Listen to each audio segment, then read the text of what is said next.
e viva os oráculos de Deus.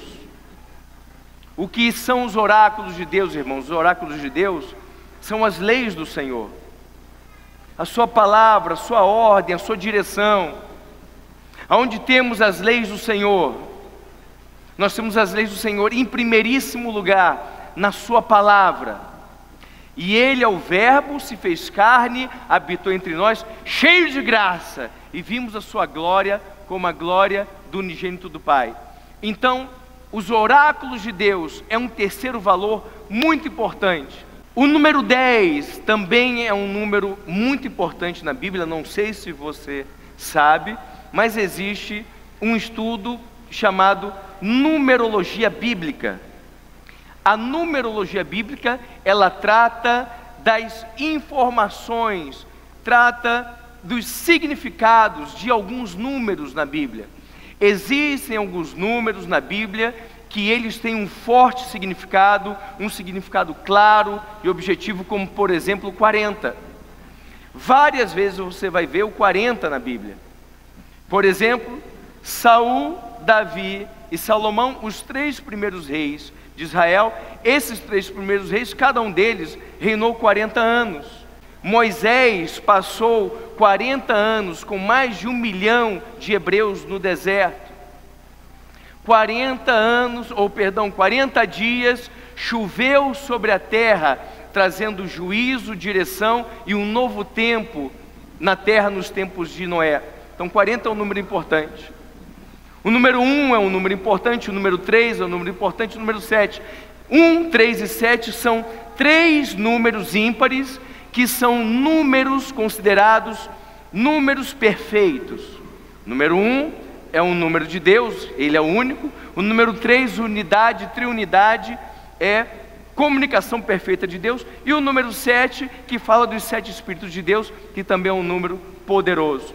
E o número 10, com o qual nós vamos tratar hoje, que significa viver os oráculos de Deus, é o número perfeito de Deus, é o único número par que está dentro, enquadrado nos números perfeitos bíblicos. No Monte Sinai, Deus entregou 10 mandamentos a Moisés, que foi escrito pelo dedo de Deus. O número 10, o estudo do número 10, como eu disse, ele é extremamente importante, porque ele expressa o completo, a inteireza, o todo. É considerado o número da perfeição humana.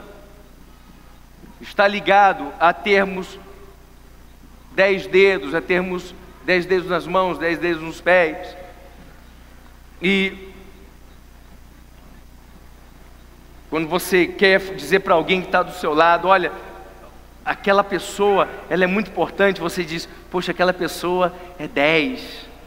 Não é outro número, o número é 10. Aquela pessoa, ela é 7. É estranho, né?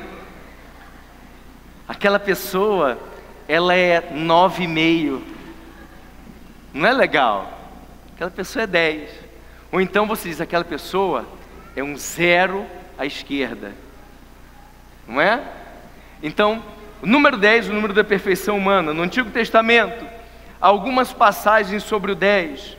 Por 10 vezes em Gênesis capítulo 1, fala-se da ordem que Deus dá para que os seres venham à vida.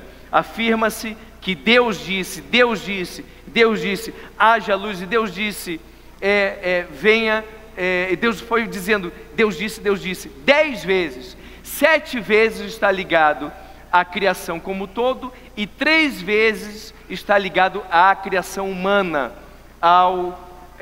focalizado, direcionado aos seres humanos.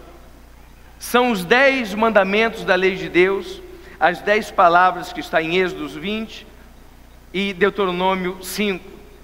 As circunstâncias em que as pessoas não aceitam a vontade do Criador e a ordem da natureza, aquilo que Deus estabeleceu. E quando isso acontece, então Deus vem com a sua ordem, com a sua direção. Isso aconteceu tanto com Nabucodonosor, como aconteceu também com o rei do Egito. E quando pessoas como essas não aceitaram a ordem de Deus, não aceitaram a vontade de Deus, vieram 10 pragas. É extremamente importante você aprender a depender de Deus. Então, o 10 também é estabelecido como vontade perfeita de Deus e juízo de Deus. A Escritura exemplifica na opressão que os egípcios expuseram ou impuseram a Israel. Por isso, o próprio Deus da vida intervém e sana o mal causado. Deixa eu lhe dizer uma coisa: se em algum momento você se sentir oprimido, você se sentir injuriado, perseguido, e se isso é real, se isso é verdadeiro, se isso é justo, deixa eu te dizer uma coisa: o Senhor, o Todo-Poderoso, Ele toma para si o oprimido, ou a causa do oprimido, a causa do fraco, e Ele dá vitória. Então não se preocupe se um dia você foi perseguido, foi injuriado. A melhor coisa que você tem a fazer é não se defender. Deixa que o Senhor, Ele é vingador de todas as coisas. Ele é vingador de todas as coisas, não você. Então você não tem que dizer assim: Senhor, olha aquele desgraçado, acaba com a vida dele. Senhor, coloca uma pitadinha de câncer nele, mostra a tua glória. Ou se aquela pessoa que te perseguiu, um dia você vê ele doente, tá vendo? Tá vendo? Agora eu estou aqui no palco e ele está lá aplaudindo. Meu sabor de mel, maravilhoso. Não é? Então não é isso que a Bíblia ensina. Não deve ser dessa forma. A sua vitória, ela deve ter sabor de perdão e misericórdia. Posso ouvir amém? Glória a Deus. Também o número 10, ele está ligado aqui em Números 14, 22, que nenhum dos que viram a minha glória e os sinais miraculosos que realizei no Egito, no deserto, e me puseram à prova e me desobedeceram 10 vezes. Vou te falar, preste atenção. Existem algumas coisas que acontecem na sua vida, algumas portas que parecem estar fechadas definitivamente, mas Deus é o Todo-Poderoso. Ele é o Senhor e tem a sua vontade perfeita e agradável. Ele é soberano, e tudo que você precisa é que Deus diga sim. E Ele diz sim se Ele quiser. Ele não diz sim porque você está orando. Ele não diz sim porque você está jejuando. Ele diz sim porque Ele olhou para você e Ele viu que você é alguém que agrada o seu coração. Deixa eu dizer uma coisa. Alguém uma vez veio comigo e disse: apóstolo, o senhor tem uma unção de riqueza e de prosperidade. E naquele momento, irmãos, que aquele irmão falou aquilo, eu vi uma voz dizendo assim para mim: meu filho, você não tem uma unção de riqueza e prosperidade, você tem uma unção de agradar o meu coração. Entendeu? Então, você quer prosperar? Você quer enriquecer? Agrada o coração de Deus, chama a atenção de Deus, faz pactos com Deus, coloca o teu coração diante de Deus, busca a Deus, e tudo que você precisa vai te ser suprido. Então não é uma questão de ter uma unção para aquilo, uma unção para isso, é muito mais do que isso. Deus quer que você aprenda a chamar a atenção dEle, e isso faz diferença, porque Davi era um homem segundo o coração de Deus, porque tudo que ele fazia, ele estava na verdade buscando chamar a atenção de Deus.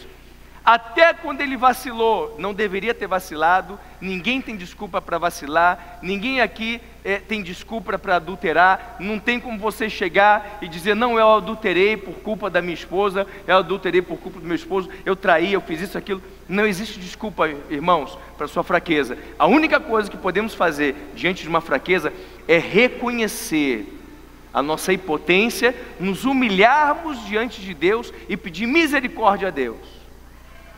e não fingir que não aconteceu nada, e não fingir que não tem nada, e não fingir que Deus engole qualquer coisa, porque Deus não engole os seus pecados. Fique você sabendo, Deus não engole os nossos pecados, Deus não suporta os nossos pecados, mas Ele, um coração quebrantado e humilde, Ele não despreza. Posso ouvir amém? 10, olha para quem está do seu lado e diga assim: meu irmão, Deus é 10. Deus é 10.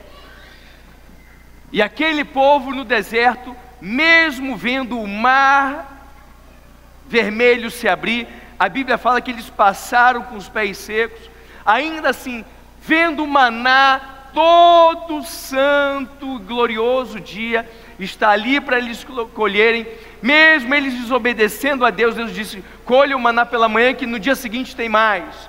Sabe por quê, irmãos? Porque no deserto é tempo de depender totalmente de Deus. Posso ouvir amém? Deserto não é lugar para sair correndo. Quem tenta correr do deserto, passa mais tempo no deserto. Quem tenta fugir do deserto, sofre mais no deserto. Deserto é lugar para você depender de Deus, depender do Senhor. Vem maná de manhã, você colhe, faz as suas refeições, não guarda para o dia seguinte. Deixa eu lhe dizer uma coisa: no deserto não é lugar para você estar tentando se proteger. O deserto é lugar para receber a proteção de Deus. Todo mundo aqui tem o mesmo ciclo: Egito, deserto, Canaã. Egito, deserto, Canaã. Eu quero te dizer que se você quer provar de Canaã, tem que sair do Egito e tem que passar pelo deserto. E deixa eu lhe dizer, em todos esses momentos, Deus estará presente na sua vida.